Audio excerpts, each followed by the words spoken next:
Hi అండి. Welcome to Ramya kitchen. మనమైతే ఇవాళ చీజ్ పరోటా అయితే తయారు చేసుకుందామండి. ఇది పిల్లలైతే చాలా ఇష్టంగా తింటారు. పెద్దవాళ్ళు కూడా చాలా ఇష్టంగా తింటారండి. ఒకటి తింటే సరిపోతుంది మనకైతే. ఇది చేయడం కూడా చాలా ఈజీ అండి. ఇది చాలా టేస్టీగా కూడా ఉంటుంది. ఫస్ట్ అయితే ఒక బౌల్ తీసుకుందామండి మనము. ఒక హాఫ్ కప్పు వరకు వాటర్ వెయిట్ చేసుకోండి. హీట్ చేసుకున్న వాటర్ తీసుకొచ్చి ఇందులో పోసేయండి. ఒక హాఫ్ కప్పు తీసేసుకోండి. దాంట్లో ఒక హాఫ్ టీ స్పూన్ వరకు సాల్ట్ వేసేసుకోండి. పూర్తిగా వాటర్లో కలిసేలా అలా విస్కర్తో కలిపేసేయండి మొత్తము. ఇప్పుడు సాల్ట్ మొత్తం కలిసేసింది కదా వాటర్లో. ఇప్పుడు అదే కప్పుతో ఒక కప్పు వరకు నేను మైదా పిండి తీసేసుకుంటున్నానండి. పరోటాకు మనకు మైదా అయితేనే బాగుంటుంది. మీరు కావాలంటే గోధుమ పిండితో కూడా తయారు చేసుకోవచ్చు. నాకు హాఫ్ కప్పు వాటర్కి ఒక కప్పు మీద పావు కప్పు పట్టిందండి. నాకు కొద్దిగా పట్టింది. ఇప్పుడు దాని పిండినంతా విస్కర్‌తో మొత్తం కలిపేసేయండి వేడి నీళ్ళలో.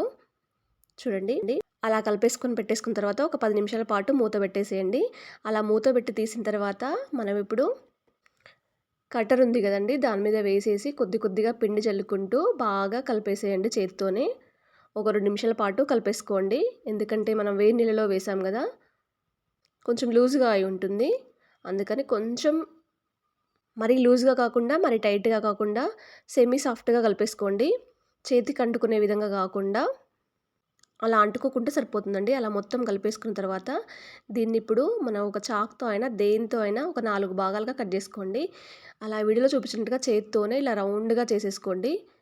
చేసేసుకొని వీటి మీద మూత పెట్టేసేయండి ఒక 10 నిమిషాల పాటు. చూడండి 10 నిమిషాల తర్వాత మూత తీస్తే ఇవి కొంచెం ఉబ్బుతాయండి. పిండి అనేది మనకు కొంచెంగా పొంగుతుంది. ఇప్పుడు మళ్ళీ చేత్తో కలిపేసుకోండి ఒకసారి. అలా కలిపేసుకున్న తర్వాత కొద్ది కొద్దిగా పిండి చల్లుకుంటూ చేత్తోనే చపాతీ కర్రతో రోల్ చేసుకోండి పెద్దగా. అలా వీడియోలో చూపించినట్టుగా రోల్ చేసుకుంటే సరిపోతుందండి.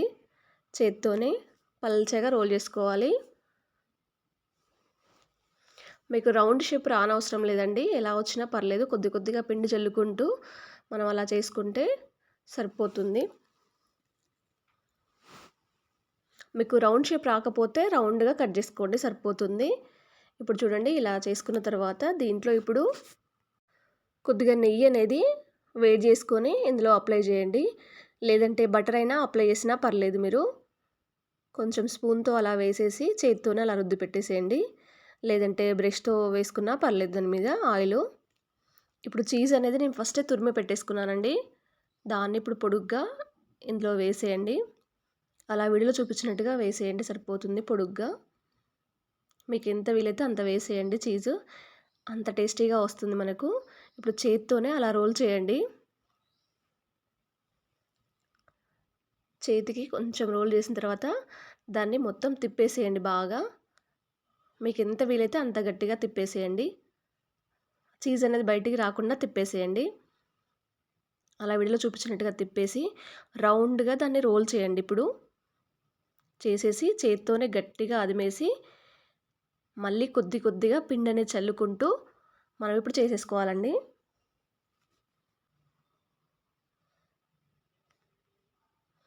అలా వీడియోలో చూపించినట్టుగా చీజ్ అనేది బయటికి రాకుండా చూసుకుంటూ మెల్లమెల్లగా కొంచెం రౌండ్‌గా తిప్పుకుంటూ పిండి అనేది చల్లుకుంటూ మెల్లగా రోల్ చేసుకోవాలండి. అలా వీడియోలో చూపించినట్టుగా రోల్ చేసుకుంటే సరిపోతుందండి. మీరు కావాలంటే ఆయిల్ అప్లై చేసి కూడా రోల్ చేయొచ్చు. కానీ అంత బాగా రాదు పర్ఫెక్ట్‌గా. చూడండి నీకు మళ్ళీ ఒకటి చేసి చూపిస్తాను. అలా చపాతీలాగా చేసుకున్న తర్వాత దానికి ఆయిల్ అయినా, బటర్ అయినా, నెయ్యి అయినా అప్లై చేయండి. ఆ తర్వాత చీజ్ అనేది పొడుగ్గా అలా వేసుకుంటూ వెళ్ళండి. ఇప్పుడు దీన్ని మనము ఇలా రోల్ చేసిన తర్వాత చేత్తో మీకు ఎంత వీలైతే అంతగా తిప్పేసుకోండి మొత్తము. ఇలా తిప్పేసుకున్న తర్వాత రౌండ్‌గా పెట్టేసుకోండి. ఇలా పెట్టేసుకున్న తర్వాత కొద్ది కొద్దిగా పిండి జల్లుకుంటూ అలా చేత్తోనే చపాతీ కర్రతో చేసేయండి. చూడండి ఇలా చేస్తే సరిపోతుందండి. ఇప్పుడు వీటన్నిటిని ఒక ప్లేట్‌లో వేసి క్లాత్‌తో కప్పితే సరిపోతుందండి. మనకు ఆరిపోకుండా ఉంటాయి. ఇప్పుడు గ్యాస్ అనేది ఆన్ చేసుకొని ఆయిల్ గానీ, బటర్ గానీ, నెయ్యి గానీ వేసేయండి. అయితే బటర్ వేస్తున్నానండి కాల్చుకోవడానికి. కొద్దిగా ఒక 1 టేబుల్ స్పూన్ బటర్ వేసేసి కొంచెం హీట్ చేసి పెట్టేసుకోండి బటర్ అయితే. నెయ్యి అయినా కూడా కొంచెం హీట్ చేసి పెట్టేసుకుంటే మనకి ఈజీగా ఉంటుందండి. ఇలానే అన్నీ కాల్చేసుకోండి 2 వైపులా. చూడండి ఇలా కాలితే సరిపోతుందండి. చూడండి నేను ఇలానే అన్నీ కాల్చేశాను. అంతేనండి. ఎంతో టేస్టీగా ఉండే మనకు చీజ్ పరోటా అనేది తయారైపోయింది. చూడండి ఎలా ఉన్నాయో. ఈవినింగ్ స్నాక్కైనా పిల్లలకి స్కూల్ నుంచి వచ్చేసరికి ఇవి చేసి పెట్టొచ్చండి. చాలా టేస్టీగా ఉంటాయి. ఈ చీజ్ పరోటా అనేది.